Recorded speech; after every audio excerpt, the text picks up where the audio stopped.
There are battles where men die, and there are battles where the dead teach the living what courage looked like after the bullets ran out. Isandlwana is the second kind. It is just past noon on January 22, 1879.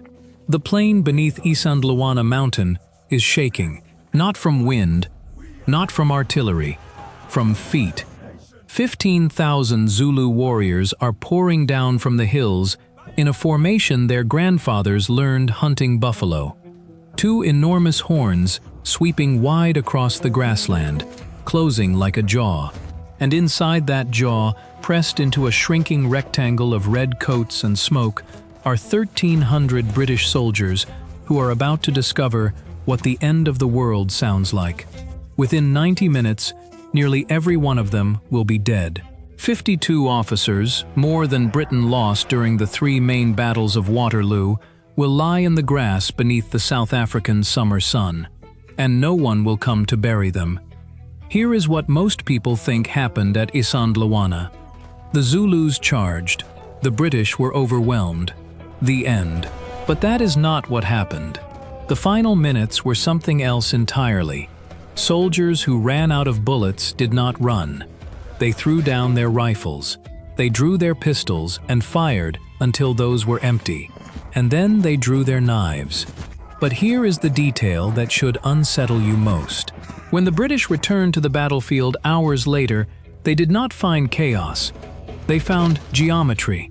Bodies arranged in tight clusters, each man facing outward, shoulder to shoulder. The dead had organized themselves. The question that this video will answer is, what did those final formations look like from the inside? What did those men experience in the last minutes of their lives? And why did this single morning break the myth of the greatest empire on earth? 2 days before the killing, the British Central Column established its position on the open plain below Isandlwana mountain. But calling it a camp makes it sound deliberate. It was more like a pause wearing a uniform.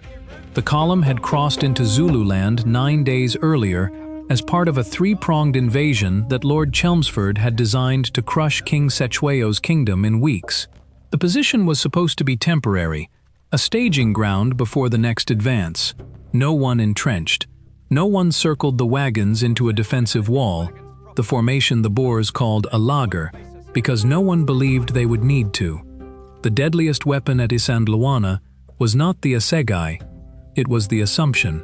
Frederick Thesiger, 2nd Baron Chelmsford, was 51 years old, a career officer from a distinguished family, with the confidence of a man who had never been proven catastrophically wrong.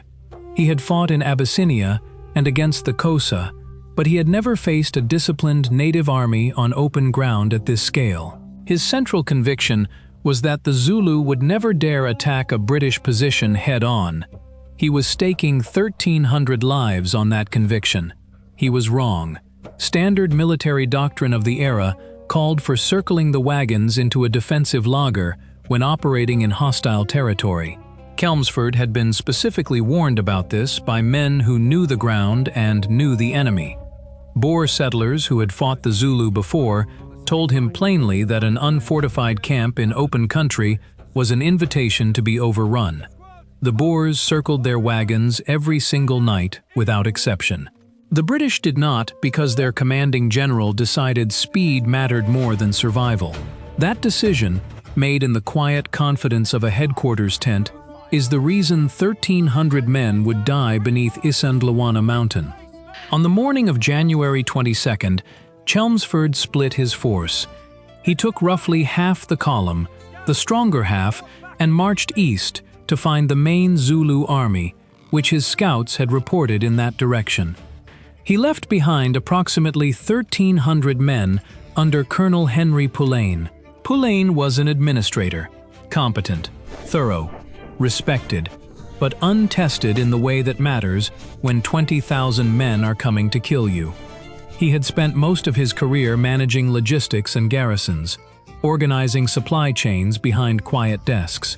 Now, on a hot January morning, he was the senior officer in an unfortified camp beneath a mountain shaped like a crouching lion, with the nearest reinforcements 15 miles away and marching in the wrong direction. Then, Colonel Anthony Durnford rode in with mounted troops and a rocket battery. Durnford was 47, a royal engineer with a reputation for boldness that sometimes outpaced his judgment. He had lost the use of his left arm fighting the Halubi people, a wound that had nearly ended his career but had instead sharpened something dangerous in him, a man with something to prove and the scars to prove he had been trying. Durnford studied the scout reports and made his assessment. The Zulus were massing on the plateau above the camp, not to attack directly, but to drive a wedge between Isandlwana and Chelmsford's departed column. It was a reasonable analysis. It was also fatally wrong. The conversation between Durnford and Poulain is not recorded word for word, but its outcome is. Poulain, the administrator who had never commanded in a major engagement, accepted Durnford's calm analysis with some relief. That word is the one that matters. Relief. Not confidence, not agreement. Relief. The feeling of a man who wanted someone else to be right, because the alternative was too large to face alone. The camp relaxed slightly. Some men sat, some ate. The machine continued to turn in its steady, orderly way, and across the hills, 20,000 warriors sat in a valley like a loaded gun, waiting for the hand on the trigger. And here is what needs to be understood about the force that was about to descend on that camp. These were not savages. They were regiments with names like the Umbonambi, the Ukandempemvu, the Unokenke, and the Ingobamahosi, each with its own commanders, its own traditions, its own songs sung before battle. They carried cowhide shields and short stabbing spears called ikwa, named for the sucking sound the blade made when withdrawn from a wound. Some carried rifles taken from earlier skirmishes, though most did not know how to aim them well. They were disciplined. They were patient. Many of them were young men, younger than the British soldiers across the hills, raised in a warrior culture that did not distinguish between courage and identity. To fight was not something they did. It was something they were, and they had been sitting in that valley since the night before, in almost perfect silence, under orders not to attack until the signal came. The formation they would use had a name, Impondo Zancomo, the horns of the buffalo. It was not a metaphor.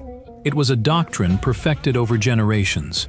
The chest, the center of the army, advanced directly toward the enemy, drawing attention and fire. The two horns swept wide to the left and right, arcing across the grassland to encircle the target completely. And the loins, a reserve force, sat behind the chest, facing away from the battle so they would not become excited and charge prematurely. This was not instinct. This was engineering. The same formation they had used to hunt buffalo for centuries turned now against men in red coats carrying the finest rifles the British Empire could manufacture. The discovery was an accident. Scouts, possibly from Durnford's force, crested the plateau above the camp and stumbled onto the main Zulu army hidden in the valley beyond. 20,000 warriors sitting in regimental formation, silent, waiting. The Zulu had not planned to attack that day. Many accounts suggest they were waiting for the next dawn, but they had been seen. Surprise was gone, and so the regiments rose, all of them, at once, and they began to move. Commandant Hamilton Brown, watching from a vantage point near the camp, described what he saw with a word that should stop you. He called it marvelous. Not horrifying, not terrifying, marvelous. Because what he was watching was not a mob running downhill. It was a military machine executing a maneuver with a precision that European generals would have recognized and admired if they had been willing to look. Line upon line of warriors in extended order, one behind the other, flowing down from the hills and across the plain like water finding its level, and it was closing around the camp like a fist. Durnford, for his part, had ridden out of the camp at 11 that morning to intercept the flanking threat he believed was the real danger. He was riding toward his own death. He just did not know it yet. His mounted Basuto horsemen and Russell's rocket battery crossed broken ground cut by dongas, dry ravines several feet deep that sliced across the plain like cracks in a mirror. In these ravines, the rocket battery was caught. The rockets were slow to assemble, impossible to aim accurately, and useless at close range. The Zulus poured into the dongas from above. The rocket battery fired once, twice, and then the firing stopped. None escaped to tell the tale. That sentence is about to apply to a much larger group of men. Back at the camp, the British firing line stretched across the plain. Companies of the 24th Regiment in extended order, native contingent on the flanks, 2 artillery pieces firing into the advancing mass. Martini Henry rifles cracked in volleys that cut down Zulu warriors by the score. For a brief, desperate window, it seemed like discipline might hold. The range was closing. 400 yards, 300, 200, and the Zulus were falling. The volleys were working. The line was holding. But the Zulus did not stop. They absorbed the casualties and kept coming. And then the horns closed. The neck, the single gap between the mountain and the advancing Zulu line, the only way out, was sealed by 3 converging regiments. Stop and hold this image. 1,300 men are now inside a circle of 20,000. The circle is tightening, and the one thing keeping the Zulu advance at bay, the sustained volley fire, is about to fail. Accounts differ on exactly why. Some say the ammunition supply was too slow. The quartermasters, unable to break open, screwed shut crates fast enough under fire. Others say the problem was distribution. The ammunition wagons sat behind the firing line, and runners had to cross open ground to reach them. Whatever the cause, the rifles grew hot and the ammunition grew thin. And then, the volley fire died. Not all at once. It faded. One section fell silent, then another. The steady crack of Martini Henrys thinned to scattered shots. And into that terrible thinning of sound, into that silence that was not peace, but the absence of the only thing keeping 1,300 men alive, the Zulu masses collided with the firing line. The distance between ordered warfare and slaughter is measured in seconds. At Isandlwana, it was measured in the time it took for the ammunition to run out and the assegais to reach the men who had nothing left to fire. The line does not break cleanly, it frays. The native contingent, African auxiliaries fighting for the British, many armed only with spears and a few old muskets, are the first to crack. They have watched Durnford's horsemen come galloping back in fragments. They have seen the horns close around them, and they are not professional soldiers. They are men recruited weeks ago, given a red headband to distinguish them from the enemy, and told to hold a position that regular troops would struggle to defend. They run, and when they run, they tear open a gap in the line that nothing can fill. Through that gap, the left horn of the Zulu army floods into the camp. The effect is instantaneous and absolute.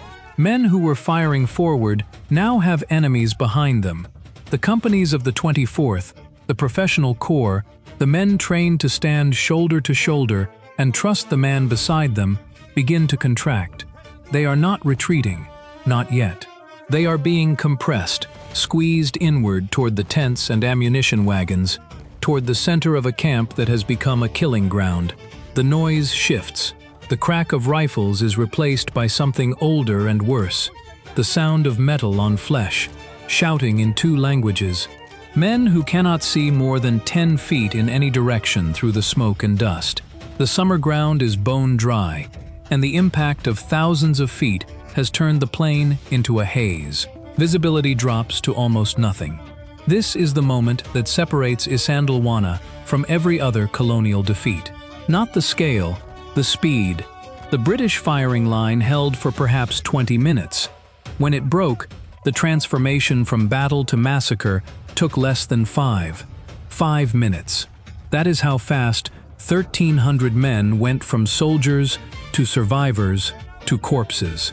As the camp collapses, small groups of the 24th do what their training demands.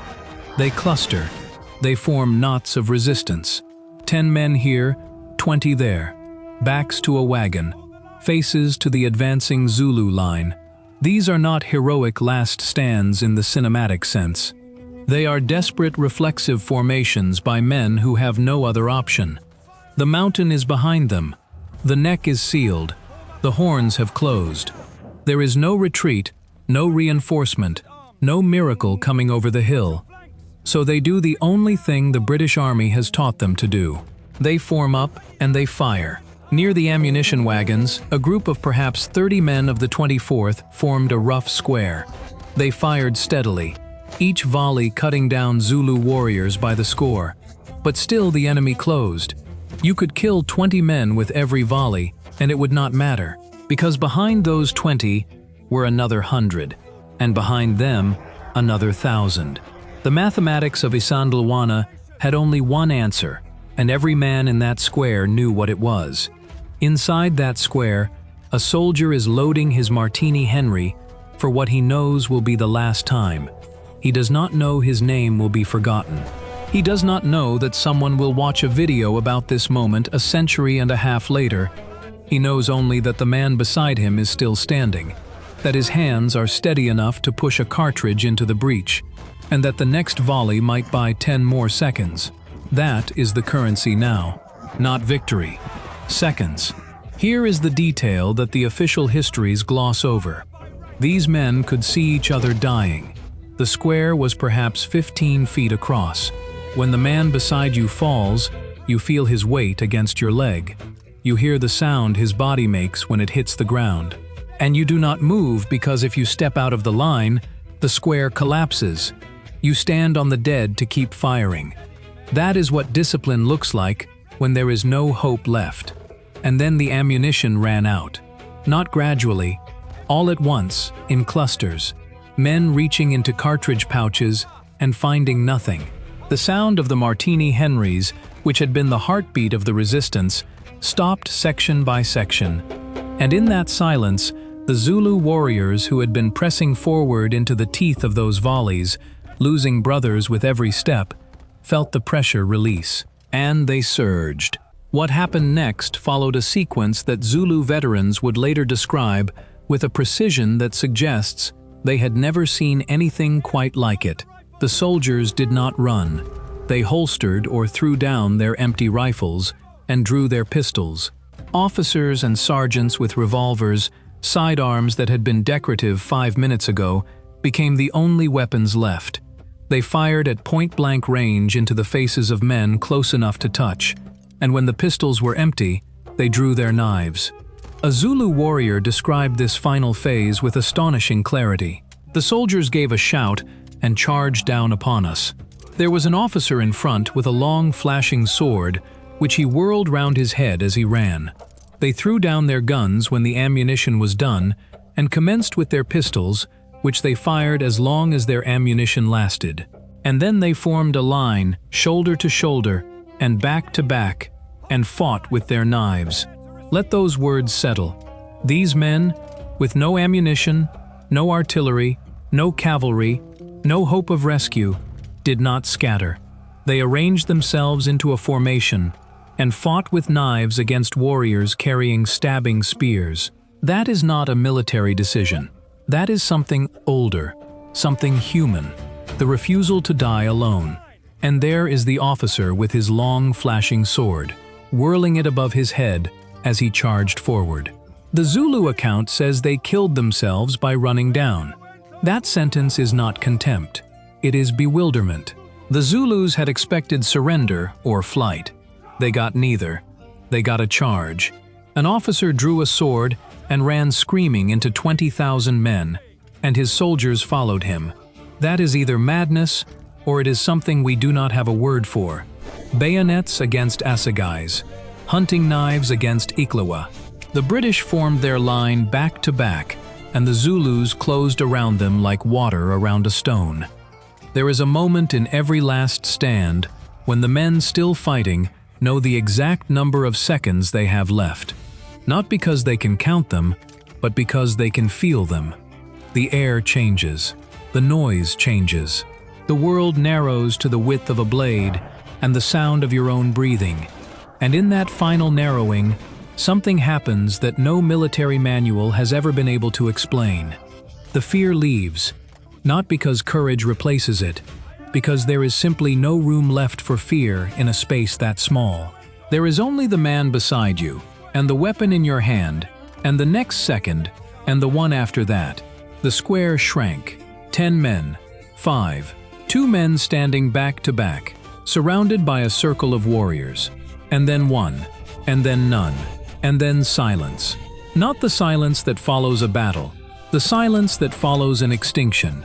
Hours later, Chelmsford's column marched back toward Isandlwana. They had found no Zulu army to the east because the Zulu army had been behind them the entire time. The first sign was the silence. No bugles. No campfire smoke rising in the normal way. Only the wrong kind of smoke. Black and acrid from burning wagons. Then the smell. An officer who rode ahead described the experience. The sun beat down mercilessly, but the silence was more oppressive than the heat. Not the sound of a bird, not the rustle of the wind, just silence and death. Not the absence of noise, the absence of life. The camp had been completely destroyed. Tents slashed open, wagons burned or overturned, supplies looted, rifles, ammunition, food, blankets, all taken. And across the plain, covering an area that stretched from the base of the mountain to the ravines and beyond, lay the dead. British redcoats, native auxiliaries, and Zulu warriors too. Hundreds of them, lying where they had fallen in the advance. The dead lay in terrible positions. Some clutched their rifles, fingers still curled around triggers that had nothing left to fire. Others lay in postures that suggested they had been caught mid-stride. There was no dignity in any of it. But the discovery that haunted the returning soldiers most was not the scale of death, it was its order. Bodies were found in groups, clustered in tight formations that clearly represented last stands. Men had died in squares facing outward, each man positioned as though still defending the man beside him. One officer wrote that even after the bodies had been stripped of clothing, even after faces had been hacked and arms severed, the formations held. Even in death, even after what had been done to the bodies, you could see the shape of the squares. You could see where the line had been. The dead had organized themselves, and the dead had held. Major Francis Grenfell of the 60th Rifles, who had known many of the officers of the 24th personally, who had dined with them and laughed with them and shared the long boredom of camp life with them for years, gave testimony that captures the raw grief of that afternoon. All my dear old friends of the last 4 years, dead and gone, and we have not even been able to bury them. Officers and men behaved splendidly, dying back to back, and at the last rallying round the colors. Not a man of the regiment attempted to escape till all was lost. Approximately 60 men escaped Isandlwana alive. But here is the detail that changes everything. Almost all of them left before the battle began. The men who were still in the camp when the horns closed, the infantry, the gunners, the native auxiliaries, the quartermasters and bandsmen and orderlies, almost none of them survived. The escape from Isandlwana was not an escape at all. It was a head start by men who departed before the killing started. The men who stayed are the ones who died shoulder to shoulder, back to back, in those perfect squares that the returning soldiers found arranged across the plain, like monuments to something the living could barely comprehend. But the dead in red coats were not the only dead on that plain, and the victors were not the only ones who paid. The Zulu side of the field told its own terrible story. The warriors had paid an appalling price for their victory. Approximately 3,000 Zulu lay dead on the plain.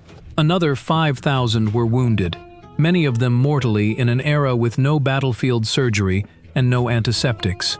The total Zulu casualty figure approached 8,000 men out of a force of perhaps 20,000 engaged. When word of the victory reached King Cetshwayo, he did not celebrate. He said 6 words that would define the legacy of Isandlwana from the Zulu perspective. An assegai has been thrust into the belly of the nation. 6 words. Victory, and the nation gutted by it. The British lost a battle. The Zulu won one and lost a kingdom. Because the British would return. They always returned. And they would come back with greater numbers, greater fury, and the industrial capacity to replace every soldier they had lost at Isandlwana 10 times over. The Zulu could not replace 8,000 warriors. No traditional society could. The victory that broke the myth of the British Empire also broke the army that achieved it. Both civilizations bled into the same grass that January morning. And in the mathematics of empire, the side that could manufacture more bullets would always be the side that survived. A Zulu warrior who fought at Isandlwana described the aftermath. The camp was full of spoils. We took rifles, ammunition, food. We did not know how to use the white man's guns well, but we carried them anyway. That single detail tells you everything about Isandlwana. Weapons they could not use, taken from men they had killed, in a victory that would ultimately destroy them. That single image contains the entire tragedy of the Anglo-Zulu War. Lieutenant Horace Smith Dorian, 21 years old, a transport officer who had no business being in a battle at all, was among the handful who escaped through the neck before it closed. He found a horse. He rode. Behind him, the camp was a chaos of smoke and sound. Ahead was the Buffalo River, chest deep, fast-flowing, 7 miles of broken country away. The Zulu pursuit was relentless. Warriors ran alongside fleeing horsemen, pulling riders from saddles. Smith Dorian made it across the river. He would survive to become a general in the First World War. But nothing that came after, no promotion, no victory, no honor, erased what happened that January morning. Some experiences do not fade. They simply wait, perfectly preserved, for the moment you close your eyes. The news reached London 11 days later. The reaction was shock, then fury, then something more dangerous. Narrative. The British public could not accept that a modern, disciplined, technologically superior army had been annihilated by warriors carrying spears. And so the myth-making began almost immediately. Blame was assigned. Durnford, conveniently dead, became the scapegoat. His decision to ride out was characterized as reckless. Pauline's stand down was buried under Durnford's failure. And Chelmsford, the man who had split his force and marched away from the battle, the man who had refused to build fortifications despite specific warnings from men who knew the ground and knew the enemy, largely escaped censure. The empire needed a story, not a reckoning. And so the dead were rewritten and the living were excused. But what the myth obscured was the Zulu achievement. The horns of the buffalo was not a primitive tactic. It was a sophisticated encirclement maneuver executed with discipline that any military academy in Europe would have studied with respect if the warriors executing it had been white. The Zulu regiments maintained formation under sustained rifle fire. They coordinated the closing of the horns across miles of broken terrain. They absorbed catastrophic casualties and continued to advance. This was not a mob overrunning a camp. This was a military victory by a professional army. Isandlwana was not erased from history. It was rewritten. The Zulu achievement was reduced to savage luck.